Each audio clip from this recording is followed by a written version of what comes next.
Today I'm going to walk you through how to make this adorable trick-or-treat bag from Lewis and Irene Fabrics. It comes as a panel, so everything, all the pieces you need are all together.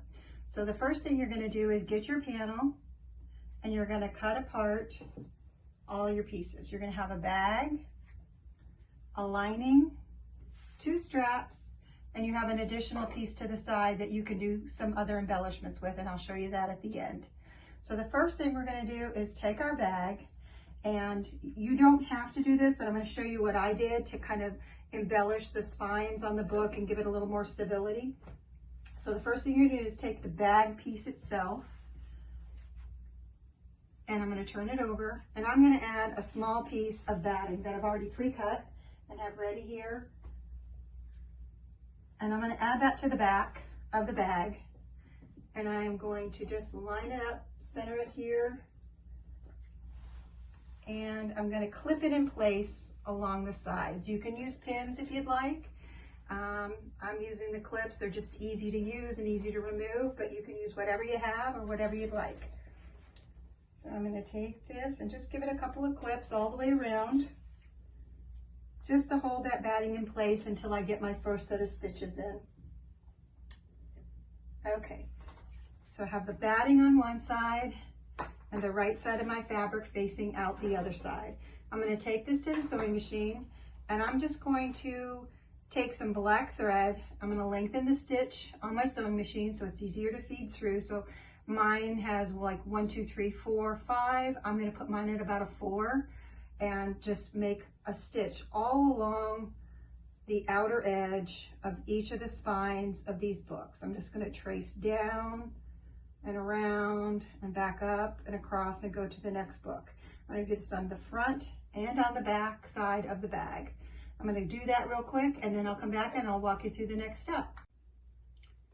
Okay, now that we've done the stitching around the spines, you can see on the back here, you can see how I've just outlined each of the spines. It gives it a little bit of puff to it and just gives it a little bit more of an embellishment. And if you wanted, you could use a glow-in-the-dark thread, and then at night, in between the books would glow in the dark. You could stitch a message in here, a spooky message, or their name in here, whatever you want. At this point, this is the time to do any of the special embellishments on the bag, because once it gets put together, it's a lot harder to do. But right now, it's just an open piece of fabric, and you can do whatever you'd like with it. I'm going to give mine just a quick little press across right now, just to flatten everything back out, because after going through the machine, sometimes it gets a little bit wrinkled or puffed. So I'm just going to give it a quick press here, and then I'm going to take the bag and I'm going to fold it right sides together, pretty side to pretty side, in half like this. Okay, and I'm going to take just a clip or two. Again, you can use pins if you'd like. For me, the clips are just nice and quick and easy. And I'm just going to clip along the sides here, because I'm going to stitch from the bottom of the bag here down to the top on both ends. And I'm also going to do the same thing to the lining. So we're going to build the sides of both the bag and of the bag lining. Same thing. I'm going to put a clip here. I'll put another little clip here and here. And I'm going to take this to the sewing machine, and like I said, from the bottom to the top at a 1/4 inch seam on both the lining and the bag. And as soon as I get that done, I'll show you the next step. Okay, now that we have the side seams done on both the lining and on the bag, we're going to, again, this is something you don't have to do. You could go ahead and just skip past this boxing and follow along and just make a regular tote bag. But I like mine with the nice squared box corner so that it'll stand up by itself. So we're going to box the corners. So the first thing you're going to do is give your bag lining and your bag a nice quick press along the bottom there, along the bottom seam, or fold, excuse me. And then I'm going to take it and I'm going to open it up. Okay, at the corner, I'm going to open up this corner down here so that my seam lines up with that fold line that I just pressed in place. Okay, and I'm going to make like a little triangle. You'll see it right here. So it looks like a triangle. My seam matches up with my fold line, and I want to check it. The best way to do it is to take a pin, put it right through your seam, and line up that fold line. That was just a little bit off. So I'm going to put that pin in there, and now I know that they're matched up. I'm going to leave that pin there while I mark it. So I'm going to lay this flat. Just going to give this a little quick press again, just to hold it in place there. I'm going to take a ruler, and I want something that can measure 2 inches, and right along the stitch line here, I'm going to line this up, and when I get 2 inches in, I'm going to take something. You can use a washable marker, a pencil, whatever you have. I'm using the Sharpie just so that you can see it on here, and I'm going to draw a line all the way across here. Okay, so you see that line right there, just across that corner. And then I'm going to take this to my sewing machine. I'll leave my pin in there while I do it. I'm going to take this to the sewing machine, and I am going to stitch right on top of that marked line that I just put on there, right on top of the Sharpie. Stitch all the way across it.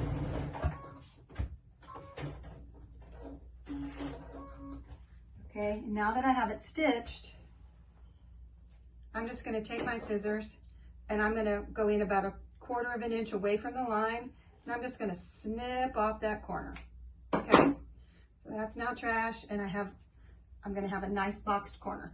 I'm going to do this on the other 3 sides, and I'll come back and show you the next step. Okay, I've already gone ahead and boxed all 4 corners, and I've left the bag and the lining with the insides, the wrong sides out and the insides facing each other. We're going to leave this right now and just set it aside, because our next step is to make the straps. So set that aside.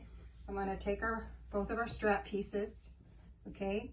I'll leave them face up, and I'm going to just fold them right sides together, and I'm going to clip along each of these all the way down,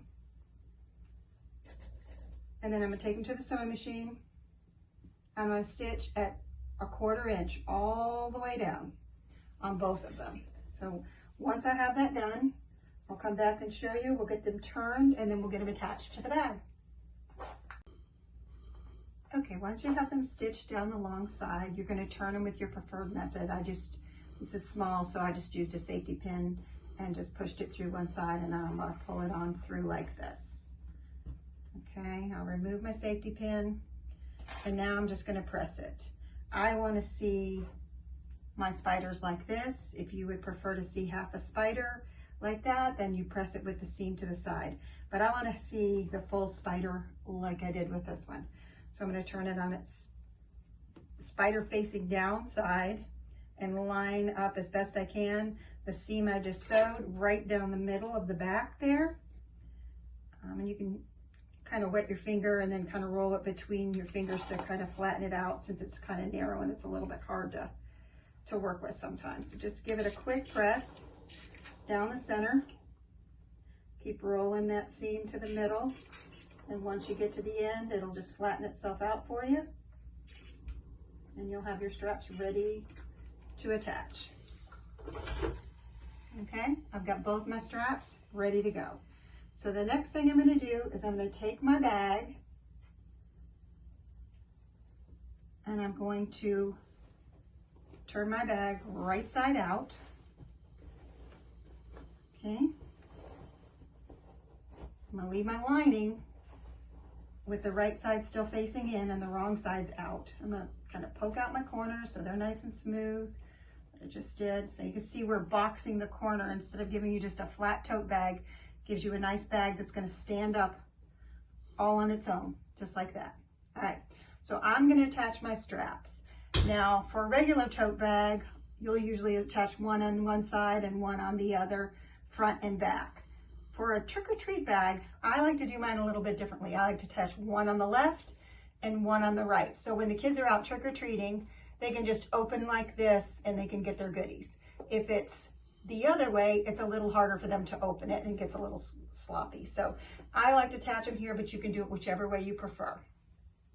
So I'm going to take one of my straps, and I'm going to use the spine of the books as my guide. So the inside, that first spine, I'm going to attach my strap with the raw edges up at the top.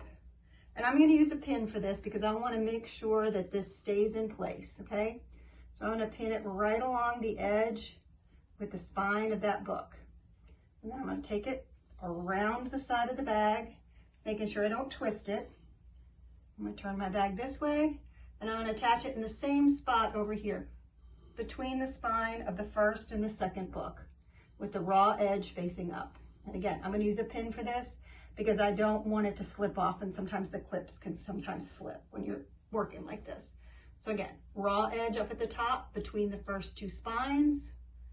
I'm going to take a pin, and I'll pin it in place, and then wrap around the side of the bag and between the first and the second book. Again, I'm going to line it up there and pin it. Okay.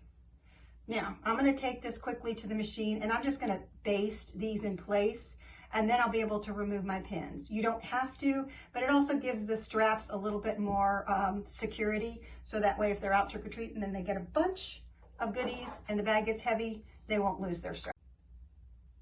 Okay, I basted my straps on, and this is a good time to kind of check and make sure that your straps didn't get twisted and whatever you were doing, and they look good to me.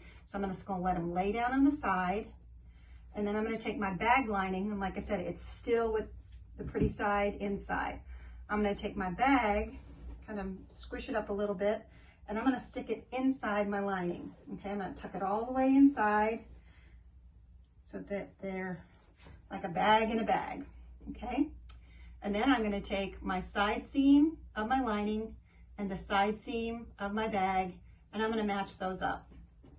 And again, you can clip or pin, but you're going to want to clip and pin all the way around the sides, but I usually match up my side seams first. So I'm going to match the side seam of my bag with the side seam of the lining, clip that in place, and then I'm going to make sure to kind of pull it up. I'm going to make sure to tuck that bag inside the lining. I'll usually put a clip on one of the straps and a clip on the other strap.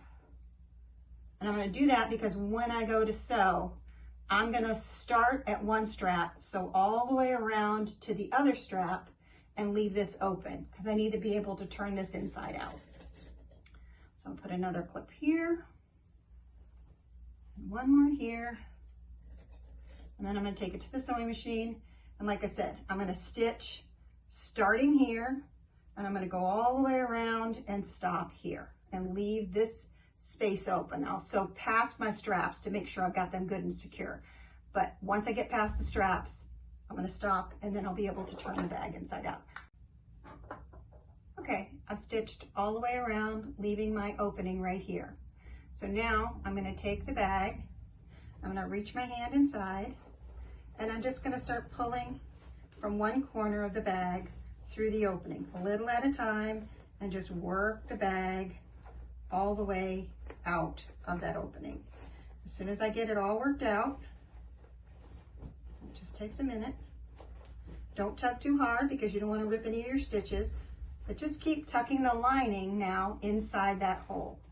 So eventually you're going to have something that looks like this. Okay? So now what you're going to do is you're going to take your bag, set it up, and you're going to take the bottom of your lining and you're going to tuck it inside your bag. Just give it a good shake. And now all you're going to do is take your pins or your clips along the top edge, and you're going to hold that down because we're going to top stitch all the way around the top, because we still need to close up this opening. I'm just going to tuck these raw edges in, and where they are, I'm probably just going to put a pin or two so that I know to make sure, extra sure to be careful right there, because I want to make sure that gets closed up. For everything else, I'm just going to use the pins, the clips. Just roll this out. You want to make sure that you can see your seam all the way around. And once you get that done, I'm going to take it to the sewing machine, one last time. Give it a quick little toss. And we're gonna stitch at about 1/8 of an inch all the way around the edge, all the way around this time. Don't stop. And if you want to give it a second stitch at 1/4 inch, you're more than welcome to give it that extra top stitch and that extra decorative look. I'm gonna take this to machine and then we'll be back and it'll all be done. And there you have it, the trick-or-treat bag ready to go. As soon as Halloween comes, they can fill it up with all their goodies. I mentioned at the beginning there was a piece left on the panel that you can do something with. This is what it looks like. I would take it maybe and make a table runner out of it, add some fabric around the edges and make a small table runner for Halloween. Or what I also did was took the circles and I cut them out. I stitched them around. This one I filled with a little bit of batting so it's soft for the younger kids. This one I filled with some beans and you could make a little beanbag game out of it. And I took the frog prints and made him into a magic wand. Thanks for joining us for the Lewis and Irene Halloween trick-or-treat bag tutorial.